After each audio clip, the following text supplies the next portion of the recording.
Cricket world कपचा भारतात बिगुल वाजला आणि सगळी मनोरंजन सृष्टीच थंडावली। सिनेमागृह ओस पडले, बॉक्स ऑफिसही गारठलं। पण या सगळ्या क्रिकेटच्या जोशात आपला होश सांभाळत कणखरपणे उभी आहे ती म्हणजे मराठी रंगभूमी। या हॉट सीझन मध्ये सुद्धा बरीच महत्त्वाची नाटकं रंगभूमीवर येत आहेत आणि प्रेक्षकही त्यांना हाऊसफुल प्रतिसाद देत आहेत। म्हणजेच हे चित्र रंगभूमीला आलेल्या चांगल्या दिवसांची नांदीच म्हणावी लागेल।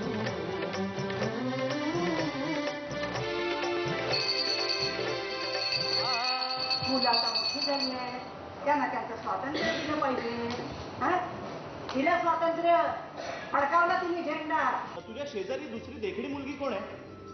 ही हिम्मतराव आहे हा। ही हिम्मतराव आहे हा।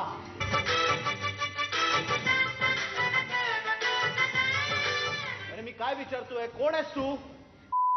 तेच म्हणतोय मी।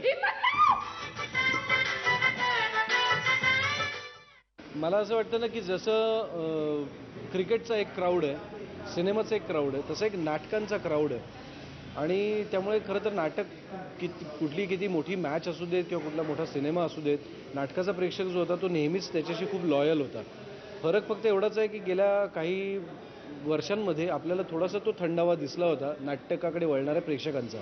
पण मला वाटतं आता पुन्हा एकदा ते एक पर्व सुरू झालेलं आहे नाटकांचं आणि नाट्यप्रेमी पुन्हा एकदा त्या नाटकाच्या वेडापायी, नाटकाच्या प्रेमापोटी थिएटर्सवरती येऊ लागलेले आहेत। चांगल्यापैकी गल्ला होत आहे। म्हणजे आम्ही वर्ल्ड कपला घाबरलेलो नाही निर्माते। उदाहरणार्थ सुनील बर्वे माझ्यासमोर आहे, त्याने पण वर्ल्ड कपच्या फिअरमध्येच त्याचं नाटक ओपन केलेलं आणि तेही चांगलं, त्याला प्रेक्षकांचा प्रतिसाद मिळतोय। तुम्ही चांगलं काढा, तुम्हाला चांगला प्रतिसाद मिळणारच। एवढे स्पीड ब्रेकर असताना सुद्धा नाटकाकडे लोक वळत आहेत, त्याचा अर्थ निश्चितपणे रसिकांमधली रसिकता अजूनही शाबूत आहे आणि त्यांना आवडेल, त्यांना पचेल, रुचेल आणि त्यांच्या मनातलं जे असेल यासाठी जिथं तिथे त्याला जे बघायला मिळेल तिथे रसिक मायबाप धावतो। पूर्वी 2-3 पात्र आणि मोजक्या सेटसह सादर होणारी नाटकं आता मोठ्या नटसंचात आणि बिग बजेटमध्ये सादर होताना दिसत आहेत। रंगभूमीच्या या काट टाकणाऱ्या काळात नव्या रंगकर्मींना मात्र आता चांगलीच संधी मिळते।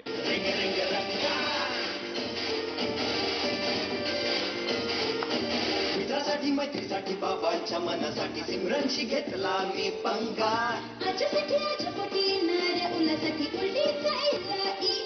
लोक चांगलं नाटक असेल तर ते बघायला जातात। अशी कितीतरी उदाहरणं आहेत। मीटर डाऊन, सगळी नवीन मुलं आहेत। थोडेसे सुरुवातीला प्रयोगात लोकांना माहीत नव्हतं की काय नाव, काय मीटर डाऊन, कोण आहे, अद्वैत दादरकर। पण आता त्यांनी पण एक विश्वास निर्माण केल्यानंतर त्यांचं पुढचं नाटक आहे ते लोक आवर्जून बघतीलच असं मला वाटतं।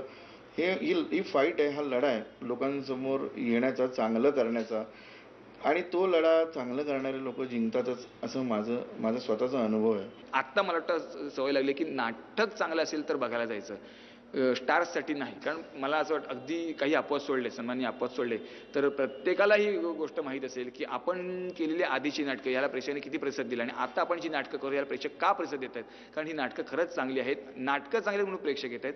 तर नवीन कलाकारांना घेऊन जी आम्ही नाटकं करतो ती पण मला असं वाटतं की नाटकं चांगली असतील तर प्रेक्षक येतात, त्याला कॉन्ट्रॅक्शन नक्की मिळतात आणि आम्ही त्या दृष्टीने प्रयत्न करतो।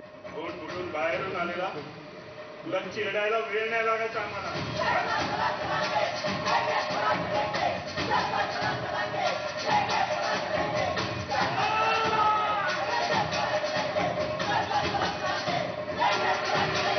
50-50 असे, म्हणजे 50% नवीन लोक आणि 50% जुने लोक। पण असे घेऊन आम्ही आता सारे प्रवासी नाटक काढलं की असं नाव नटांचे फोटो टाकणार का कोण नाहीये, तरी पण ते नाटक वर्कआउट झालं।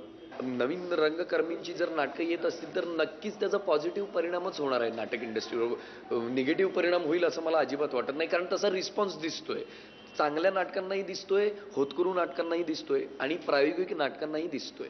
जुन्या नाटकांचं पुनरागमन, नव्या कणखर संहिता, दिग्गज कलाकारांबरोबर नव्या रंगकर्मींची लागलेली वर्णी, बदललेलं अर्थकारण आणि या सगळ्या अथक प्रयत्नांना तुम्हा मायबाप प्रेक्षकांची लाभलेली उदंड साथ, या सगळ्यांमुळेच मराठी रंगभूमीच्या विकासाचं नवीन पर्व सुरू होईल अशी आशा करूया आणि इथेच निरोप घेऊया।